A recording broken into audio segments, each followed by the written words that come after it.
presentation on the use, licensing, and permitting of flammable storage tanks currently located at 345 West Main Street.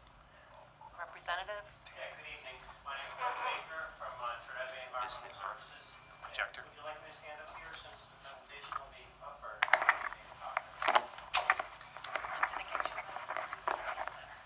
Thank you. Testing. There's no application. It's just for the folks at home. Okay.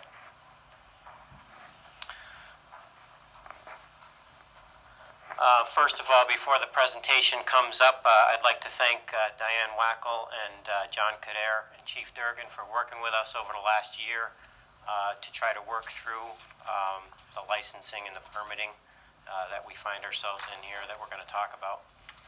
And appreciate you being able to give us some time here at the Board of Selectmen meeting. Okay, so our facility is 345 West Main Street. And it's a facility that has been there for quite a while. I believe it goes back to the 80s when it was known as Zecco, incorporated for many years. And the facility has changed hands a couple of times. Tradebe purchased the facility in 2011, spring of 2011. And we are an environmental services company. We have locations throughout the U.S., and I represent our locations in the Northeast. Again, my name is Rick Baker, and I'm the environmental manager. So this particular facility is a facility for us. It's a waste facility. It has a permit with Mass DEP, and it's a facility that hasn't been in use in quite a while in terms of the waste processing.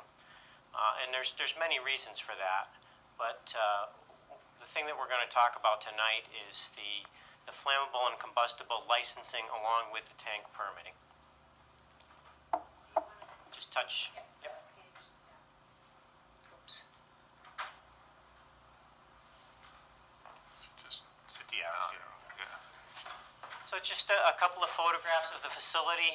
If you haven't noticed us or where we are, 345 West Main Street. So this is going down West Main past the center, and that's our sign in the front. And then looking the other direction.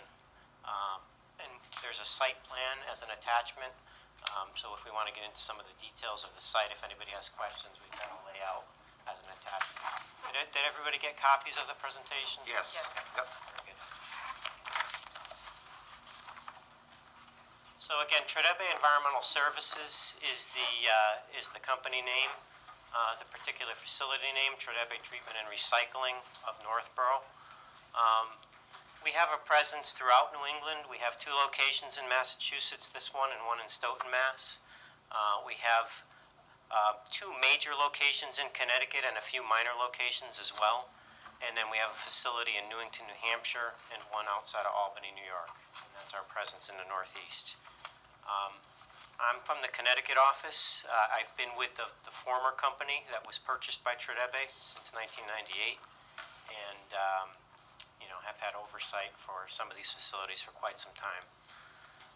What we do, we're an environmental services company, so we offer environmental service to mainly industry, and industry who has waste streams that they need to get rid of. Some of these waste streams, things like waste oil, very common stream, waste waters, spills, spill debris, things like that. We have permitted facilities where we can take those materials in and treat them and create recycled fuels or treat the wastewaters. That's in general what we do. We're spill responders as well, so we're on a lot of private companies' spill response lists, so we respond to spills throughout New England and on some of the state lists as well. In terms of Northborough, and I said see the attached site plan, we can look at that later if anybody has questions. Just to point out, we do, we're not a company who came in from the outside. We do have people who've lived in the area for quite some time. And then site contacts is the last slide that I'll go over. The site history I talked about a little bit. The site has been an environmental site for quite some time. We'll get into the specifics in terms of the tanks. There's 4 tanks on site, and there's room for drum storage as well. Right now, the site is currently operating as a hub for our transportation division and a hub for our field service division. So those folks who do spills, spill response, and do field work on site, they work out of the Northborough site.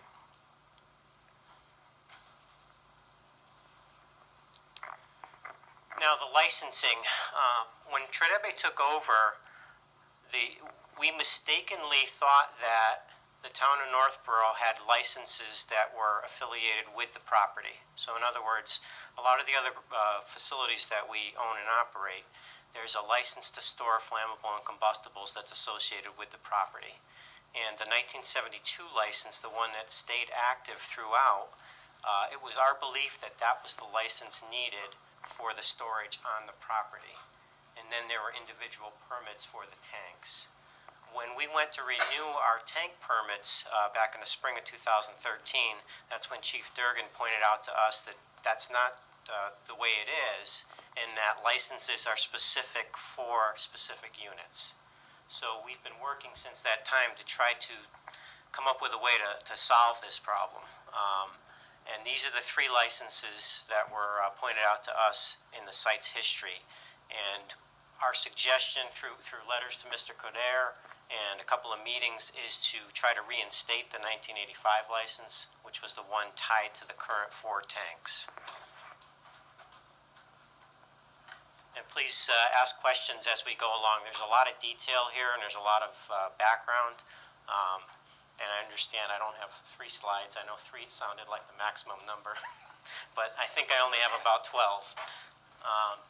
So above-ground storage tanks and underground storage tanks permitting. So there are 4 above-ground storage tanks. Again, they currently are not in use. They've gone through all of the testing and registration that they need to be in use. And Mass DEP is the agency who takes care of the underground tank inspections and testing. So we have passed all those programs, so the tanks are considered fit for use at this point in time. But again, the licensing and permitting is what we're talking about. In terms of the underground storage tanks, again, when we took over the site, there are 2 underground storage tanks at the site.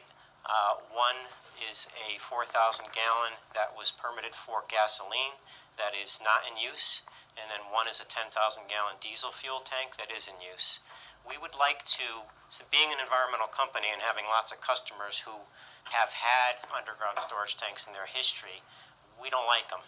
So we'd like to get them out of the ground and close them through Mass DEP's program and along with the fire department. So that's a long-term goal. Can I ask you a question? Just looking at your slide, maybe I'm missing something here. The first bullet says you have 4 above-ground tanks. So, I look at the last bullet, said you'd like to remove both of the underground tanks and only have 1 above-ground tank. So does that mean you can also remove 3 above-ground tanks? No, meaning to take the underground tanks out of the ground and just have 1 new above-ground tank for the diesel fuel. So what happens to the other 4 tanks? Those are the waste tanks through Mass DEP, so we'd like to continue to have those permitted. Okay, so you'd have 4 waste tanks and 1 diesel. 1 diesel for fuel. above. Exactly. Yep.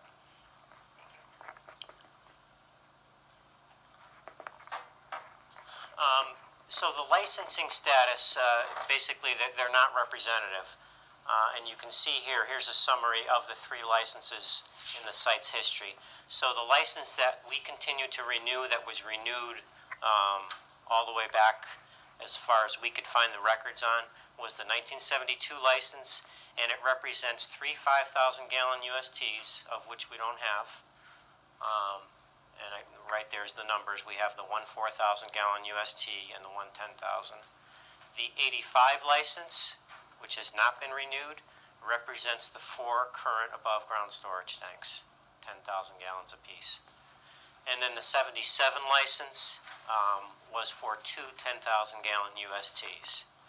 So basically what we're presented with here is historical licenses that don't match the current status of the facility. So we'd like to try to come up with a way to make them match and continue to move forward at the facility.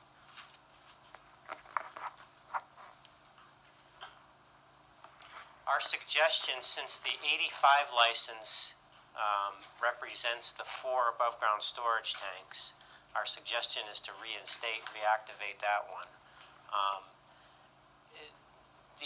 The interesting part of this, again, it was a bit of a lesson for us coming in and taking over the facility. The interesting part of this is, again, the permitting of the tanks was done after, throughout history, and we have a list right up to 2012. So, again, that was why it was our belief, too, that the 72 license represented the full property, storage at the property.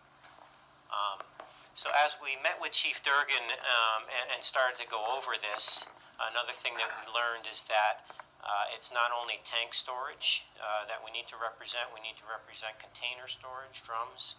We need to represent any trucks that may park on site full, whether they're there to offload or whether they're there to move on, to temporarily park overnight and move on. So what we did, that spreadsheet, that was an Excel spreadsheet, that's one of the attachments. When we first sat down with him back in the spring of 2013, we created that spreadsheet to show him this is the facility and basically the worst case of what we can store, trucks, containers, the above ground tanks, the underground tanks, to try to come up with a full number of total gallons on site. And not everything's flamm and combustible, but again, we wanted to present a worst case scenario. So that spreadsheet has the 4 above ground tanks, the 2 underground tanks, and it lists whether they're active or inactive, lists the total volume, and so forth. So there's quite a bit of detail there in terms of the site. So again, the pickle is how do we make the former licenses fit?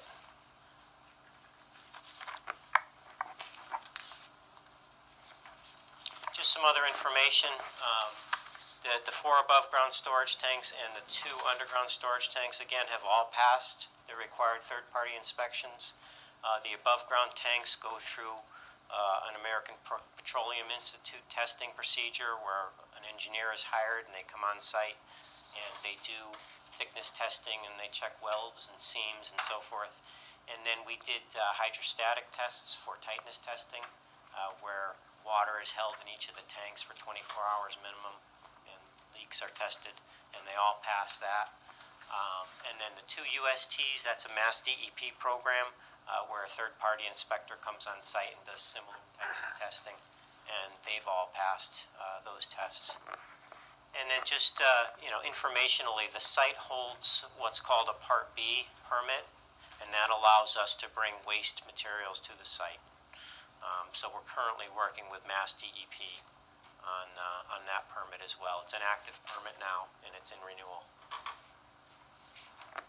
Any questions? Yes? Jeff? So you talked about the third-party inspections. So are there any storage tanks or devices on site now that are not up to date on inspections? No. No. Okay. It's basically those 6 units. Everything else is drum storage. We store automotive fluids to service our vehicles. So there's drums and larger totes of windshield washer fluid and hydraulic oil and things like that. And all of those are being stored within, I'm going to call it, best practices or right. But Right. what's considered acceptable storage facilities or containment. Correct. Yep. And since we're storing oil on site, there's federal rules that we have to follow. So there's what's called an SPCC plan, and an outside professional engineer has to come in and make sure you're storing correctly, as you're referring to. Make sure you have containment. Make sure that you have spill containment and pads and boom. But the kind of the Cliff Notes takeaway from this is that everything, all your storage containers, etc., tanks, whatever, are currently up to acceptable standards and have been inspected. For the third parties, yep. Okay. Yep, it's just a town. Jason? I'm just curious, is there any documentation to say why the number and the sizes of the containers that are there currently differ from what the licenses originally specified? If you start with the tanks and you go through, it seems like, let me go back. It seems like the 1977 license represents one of the USTs, the one we're currently using for diesel. The others don't match. I don't know historically for the USTs, the 4,000 gallon one that was gasoline. I don't know. Again, we looked at the records, spent days poring over the records at the site, and I'm not sure as far as the USTs go. The 85 one is clear. That was when the former Zecco built the tank farm, and they were going through a whole series of licensing and permitting with the town and the state. So that's clear that that was for those 4 above ground tanks. And container storage and motor oil and fluids, didn't see it on any of the licenses. And again, it was never our knowledge that it was even needed. So it was a surprise to us when this was made aware. It was a surprise to us. So we're trying to be as transparent as possible to, you know, when we first sat down with Chief Durgan and provided the information to Mr. Kader, you know, here it is. You know, we wanted to let them know that this is everything we've got. This is the way we're currently set up. We just want to try to solve this particular problem. Rich, you're saying that you were unaware that you needed any more permitting, but in your other facility, do you need permitting for inside storage of any, 55-gallon barrels or any other oils or other materials used to work on your vehicles?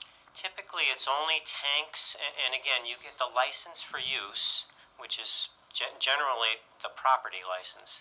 And then it depends on the town. Most towns, it's tanks only, and you do the annual permits like we do here. Drums, 55-gallon drums, even up to like a 275 heating oil tank, there's no permitting for that. Now, on the waste side, it's a totally different story, and that's the state agency. So the ability to store wastes indoors. Here, it's Mass DEP regulated. But your other facilities are the same type of facilities that here in Northborough? Slightly different, but yeah, I mean, we're basically waste facilities, mainly liquids-based, with both tanks and drums. But the indoor storage is all virgin materials. It's not wastes. There could be 1 or 2 waste drums, again, of motor oil from changing trucks and so forth, but it's pretty much the virgin materials indoors. If I may, with the permission of the chair, just to set the table here a little bit, this is sort of a unique process that we're following tonight here, where Tradebe is in, really it's just an informational presentation at this point in time. But in your packet, there is the letter from myself to Tradebe, and indicating that for approximately 8 years, no certificate of registration was filed regarding the storage tanks on the property. The fire department storage permits also weren't being maintained continually during the period, and as Mr. Baker indicated, there's also some discrepancy in terms of the documents regarding the tanks and the size of the tanks, locations of the tanks.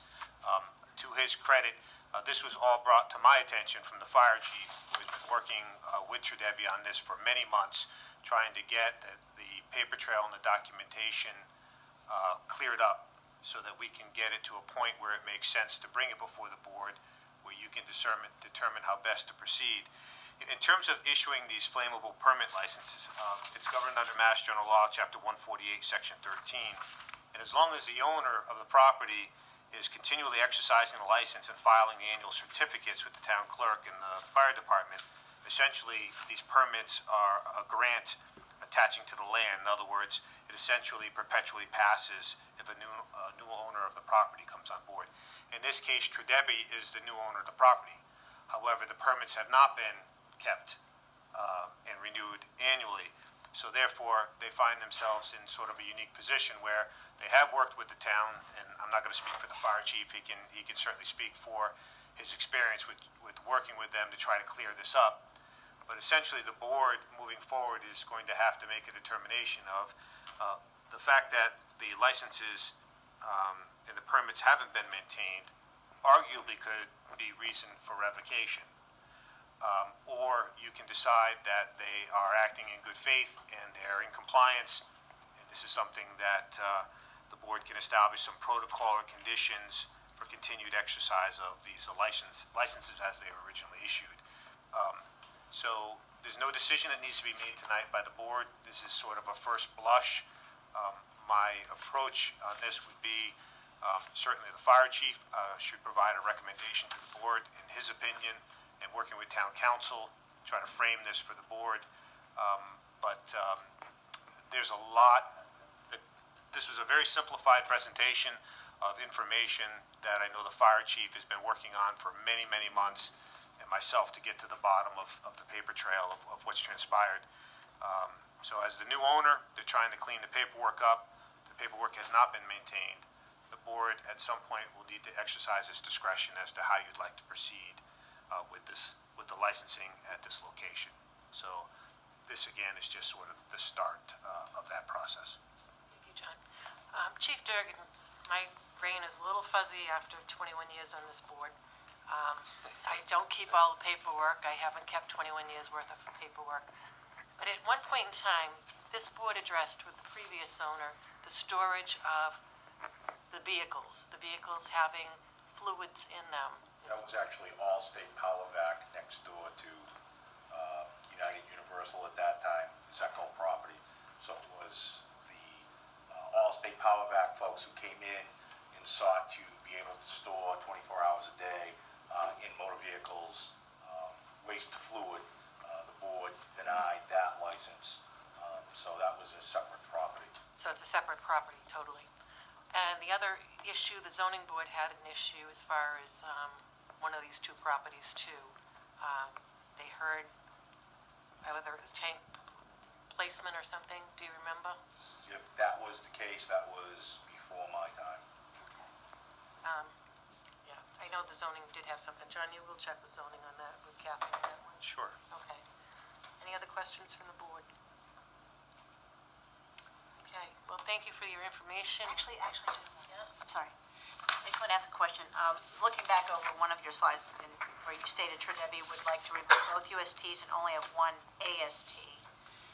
Okay, if I recall, did you say that would be one additional above ground than you have now? Yeah, and the reason Okay. I wanted to put that in is it's usually preferable to get underground storage tanks out of the ground for everybody's case. For us as an owner, for the town, we don't want to have to worry about anything underground. So what we'd like to propose moving forward is that let's do that work.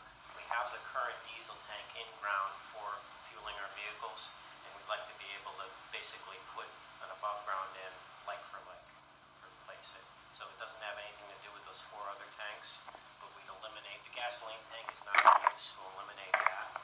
And just have the diesel tank above ground in a container type. Okay, that's what I was going to ask about too, is the under surface that you would have. Do you have the proper surface now to put another above ground storage tank in there, or would you need to do something in terms of if there was spillage or? Yeah, we'd want to put a small concrete pad and a containment dike in to basically contain any kind of spills, drips, leaks, anything like that. So we haven't thought about the details of it, but that's what we've set up at a lot of other facilities, and it seems to work well. Put it in more of the corner of the facility so to get away from the center area, and the folks can go in that area. Excuse me. Okay, thank you. Anyone Thank you else? very much. All right, thank you for coming in. Sure. And also our contacts are in the presentation as well, so. Feel free to get in touch with us. Thank you, I appreciate your time. Thank you for working with the town.